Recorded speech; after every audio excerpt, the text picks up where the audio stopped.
ಬುಧವಾರ ಹುಟ್ಟುಹಬ್ಬ ಆಚರಿಸಿಕೊಂಡ ಸಚಿವ ಮಂಕಾಳ ವೈದ್ಯ ಅವರು ಗುರುವಾರ ವರದಳ್ಳಿಯ ಶ್ರೀಧರಾಶ್ರಮಕ್ಕೆ ಭೇಟಿ ನೀಡಿ ಪಾದುಕಾ ಪೂಜೆ ನೆರವೇರಿಸಿದ್ದಾರೆ. ಹುಟ್ಟುಹಬ್ಬದ ಸಂಭ್ರಮದಲ್ಲಿರುವ ಮೀನುಗಾರಿಕೆ, ಬಂದರು ಮತ್ತು ಒಳನಾಡು ಜಲಸಾರಿಗೆ ಸಚಿವರಾದ ಮಂಕಾಳ ವೈದ್ಯರು ದೇವಸ್ಥಾನ, ಪುಣ್ಯ ಸ್ಥಳಗಳಿಗೆ ಭೇಟಿ ಕೊಡುವುದನ್ನು ಮರೆತಿಲ್ಲ. ಬುಧವಾರ ತಮ್ಮ ಹುಟ್ಟುಹಬ್ಬವನ್ನು ಅರ್ಥಪೂರ್ಣವಾಗಿ ಆಚರಿಸಿಕೊಂಡ ಸಚಿವರು ಗುರುವಾರ ಗುರುವಿನ ಮೊರೆ ಹೋಗಿದ್ದಾರೆ.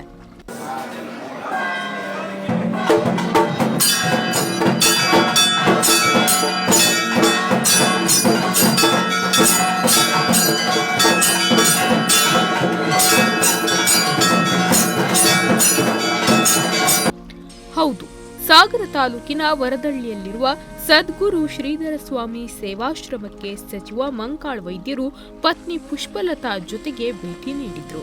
ಸದ್ಗುರು ಶ್ರೀಧರ ಸ್ವಾಮಿಗಳ ಪಾದುಕಾ ಪೂಜೆ ನೆರವೇರಿಸಿದ ಸಚಿವರು ಭಿಕ್ಷಾ ಸೇವೆ ಸಲ್ಲಿಸಿದ್ರು. ಬಳಿಕ ವರದಳ್ಳಿಯ ಶ್ರೀಧರಾಶ್ರಮದ ಪ್ರಶಾಂತ ವಾತಾವರಣದಲ್ಲಿ ಮಾನಸಿಕ ನೆಮ್ಮದಿ ಪಡೆದ ಸಚಿವರು ಪ್ರಸಾದ ಸ್ವೀಕರಿಸಿದರು. ಇನ್ನು ಬುಧವಾರ ತಮ್ಮ ಹುಟ್ಟುಹಬ್ಬದ ಆಚರಣೆಗೂ ಮುನ್ನ ಸಚಿವರು ಇಡಗುಂಜಿಯ ಮಹಾಗಣಪತಿ ದೇವಸ್ಥಾನಕ್ಕೆ ಆಗಮಿಸಿ ವಿಘ್ನ ನಿವಾರಕನಿಗೆ ಪೂಜೆ ಸಲ್ಲಿಸಿದರು.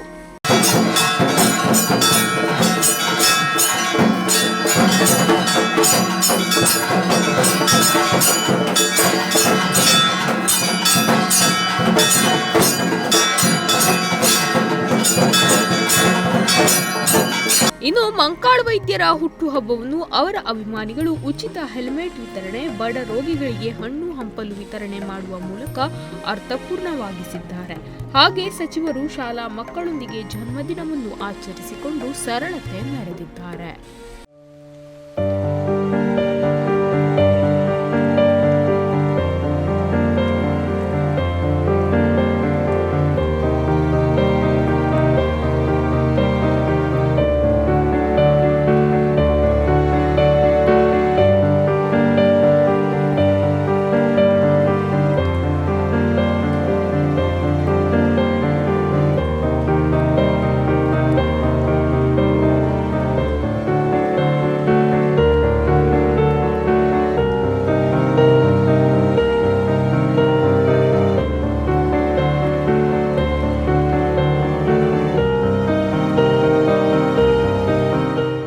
Nudisiri news desk Honnavar.